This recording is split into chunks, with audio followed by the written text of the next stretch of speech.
வணக்கம் அன்பு மக்களே. தீரா பசி உணவும் மருந்தும் இந்த சேனல் வந்து பிரபஞ்சத்தின் பிள்ளை உங்கள் பிரபாகர். இன்னைக்கு என்ன பார்க்க போறோம் அப்படின்னோம்னாக்கா உப்பு கறி சிக்கன் செய்யறது அப்படின்னு பார்க்க போறோம். அதாவது மிக மிக எளிமையான உணவு வகைகள், அதாவது அதிகமான மசாலாக்கள் இல்லாத எளிமையான உணவு வகைகள் வந்து பார்த்தீங்கன்னா உங்களோட குடலுக்கு பெரிய தீங்கு எதுவும் பண்ணாது. அப்போ இந்த ஒரு சிக்கனை வந்து எப்படி பண்ணலாம் அப்படிங்கிறது நம்ம பார்ப்போம். இப்போ அந்த காலத்தில் பார்த்தீங்கன்னா தோட்டத்திலேயோ அல்லது தோட்டத்து வீடுகளிலேயோ வசிக்கக்கூடிய எளிய மக்கள், எளிய மாந்தர்கள் பார்த்தீங்க அப்படின்னாக்கா அவங்களுக்கு மிளகு கிடைக்காது, பட்டை, லவங்கம், ஏலக்காய், சீரகம் இதெல்லாம் போயிட்டு மார்க்கெட்டில் வாங்குறதுக்கு டைம் கிடைக்காது, இன்னொன்று ஈஸியாக அவைலபிளாக இருக்காது. அப்போ என்ன பண்ணுவாங்கன்னா 4 வரமிளகாய், உப்பு, கருவேப்பிலை, கொத்தமல்லி தழை, சிக்கன் இதை மட்டும் போட்டு நல்ல ஒரு டேஸ்டியான ஆத்தென்டிக்கான ஒரு கிராமத்து சமையல் பண்ணது தான் இன்றைக்கி பார்க்க போகிறோம். இதோட பேர் என்ன அப்படின்னா உப்பு கறி சிக்கன், உப்பு கறி கோழி, சரிங்களா, அல்லது உப்பு கோழி கறி எப்படி வேணாலும் சொல்லிக்கலாம். இப்போ இந்த சிக்கன் செய்ய தேவையான பொருட்கள் என்ன அப்படின்னா 1/2 கிலோ வந்து என்ன வேணும் அப்படின்னாக்கா நமக்கு சிக்கன் வேணும். 1/2 கிலோ வந்து சிக்கன் எடுத்துருக்கோம். நம்ம 1/2 கிலோ சிக்கன், கொத்தமல்லி தழை சிறிதளவு, உப்பு தேவையான அளவு, அடுத்தது பார்த்தீங்கன்னா கருவேப்பிலை. எந்த அளவுக்கு கருவேப்பிலை போடுறீங்களோ அந்த அளவுக்கு நல்ல மனமாக இருக்கும் இந்த சிக்கன். இது மட்டும் போதுமானு கேட்டிங்கன்னா பத்தாது. இதோட முழு டேஸ்டியே நமக்கு கொடுக்குறது என்னன்னு பார்த்தீங்கன்னா இந்த சில்லி தான், அதாவது ரெட் சில்லி, சிகப்பு மிளகாய். இந்த மிளகாய் வந்து கொஞ்சம் மீடியம் காரத்தில் எடுத்தீங்கன்னா நல்லாயிருக்கும்.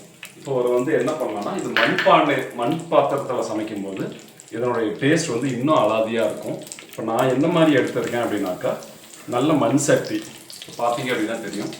இது போல் மண் சட்டி எடுத்துருக்கேன்னா இந்த சட்டியில் சமைக்கும்போது அதனுடைய டேஸ்ட் வந்து நல்ல அருமையான சுவைகளை வந்து கொடுப்போம். இப்போ என்ன பண்ணலாம் அப்படின்னாக்கா நம்ம அடுப்பில் வந்து கடாயை வச்சுருப்போம், அது மண் சட்டி வச்சுருப்போம். இப்போது நம்மளோட ப்ராசஸ் வந்து ஸ்டார்ட் பண்ணிடலாம். இப்போ கடாய் வந்து நல்லா சூடாயிடுச்சு. இதில் என்ன பண்ணலாம் அப்படின்னா கொஞ்சம் போது வந்து கடுகு வந்து போட்டோம். கடுகு பொரியிற வரைக்கும் வெயிட் பண்ணலாம். கடுகு பொரிஞ்சதுமே என்ன பண்ண போகிறோம் அப்படின்னா இந்த கிள்ளி வச்சுருக்க மிளகாய் இருக்குது இல்லையா, இந்த மிளகாய் வந்து அதில் ஆட் பண்ண போகிறோம். நம்ம கடுகு பொரியிற வரைக்கும் வெயிட் பண்ணுவோம். அதே சமயத்தில் இந்த கருவேப்பிலை நல்ல கை நிறைய கருவேப்பிலை போடும்போது நல்ல மனமும் அதனுடைய சுவையும் வந்து அருமையாக இருக்கும். இப்போ கடுகு பொரிய ஆரம்பிச்சிடுச்சு. இப்போ பார்த்தீங்க அப்படின்னாக்கா நம்ம வச்சிருக்க இந்த மிளகாயை ஆட் பண்ணிடலாம்.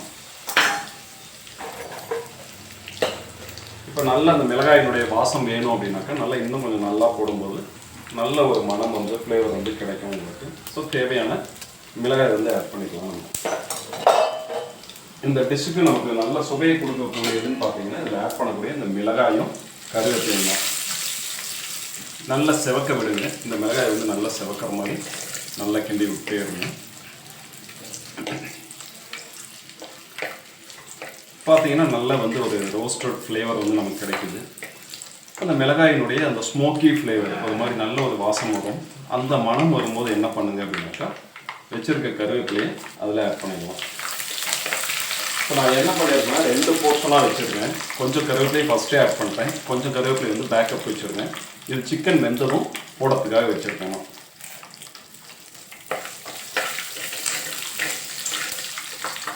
இப்போ அடுத்தது என்ன பண்ணலாம் அப்படின்னா சிறிது போல் வந்து இந்த பசு மஞ்சள், இது வந்து நம்ம தோட்டத்தில் விளைந்த மஞ்சள், இந்த பசு மஞ்சள் தூள் வந்து கொஞ்சம் ஆட் பண்ணிக்கிறோம். பசு மஞ்சளோட குணமே என்ன அப்படின்னா இதில் குர்குமின் கண்டென்ட் வந்து அவ்வளோ இருக்கும்.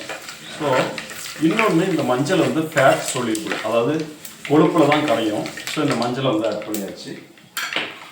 இப்போ என்ன பண்ண போகிறோம், க்ளீன் பண்ணி வச்சுருக்க சிக்கன் 1/2 கிலோ மாதிரி நாட்டுக்கோழி எடுத்து வச்சுருக்கேன், இதை வந்து ஆட் பண்ணிடுங்க.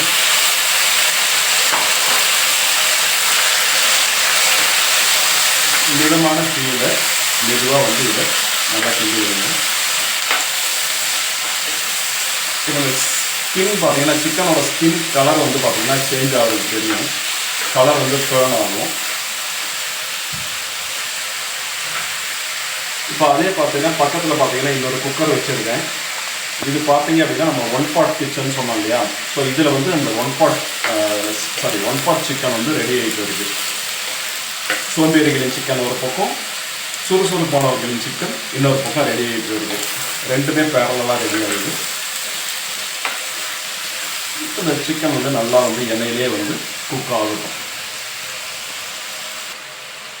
இப்போ உப்பு என்னன்னா நம்ம இந்து உப்பு எடுத்து வச்சுருக்கோம். Himalayan salt. ஸோ இது வந்து அரை உப்பு மட்டும் போடலாம், ஏன்னா கறி வேகாது நாட்டுக்கோழி அப்படிங்கிறதுனால ஆஃப் சால்ட் மட்டும் போடுறோம். மீதி வந்து நம்ம ஒரு கறி வெந்த வாட்டி அப்புறம் போட்டுக்கலாம். நம்ம போட்டுட்டு ஒரு கலக்கி விடுங்க. இப்போ ஸ்லோ ஃப்ளேமில் வச்சு நல்ல ஒரு பாத்திரத்தை போட்டு மூடிட்டீங்க அப்படின்னாக்கா மெதுவாக வந்து இது குக் ஆகும். இப்போ நான் என்ன பண்ணியிருக்கேன் அப்படின்னா, இந்த சிக்கன் வேகட்டும், ஒரு பாத்திரத்தை போட்டு அதை மூடிடுறேன். என்ன ஆகுனா ஸ்லோவாக அதில் இருக்க நீராவிலேயே பார்த்தீங்க அப்படின்னா இந்த சிக்கன் வந்து வேகும். இப்போ பார்த்தீங்க அப்படின்னா இந்த சிக்கன் வந்து நம்ம ப்ராசஸ் பண்ணியிருக்கோம். இது வந்து ஸ்லோ ஃப்ளேமில் மெதுவாக அதுலேருந்து வெளியில் வரக்கூடிய தண்ணியை வச்சு அது வேக ஆரம்பிக்கும். சால்ட்டும் ஆஃப் சால்ட் தான் போட்டிருக்கோம். ஸோ இது வந்து கிட்டத்தட்ட ஒரு 30 மினிட்ஸ் எடுத்துக்கும் இந்த ஃபுட் வந்து ரெடியாக. இது முடிஞ்சதும் இதனுடைய அவுட்புட் எப்படி இருக்குன்னு பார்ப்போம். சோம்பேறிகளின் சிக்கன் ஒரு பக்கம், சுறுசுறுப்பானவர்களின் சிக்கன் இன்னொரு பக்கம். வெயிட் பண்ணுவோம் மக்களே.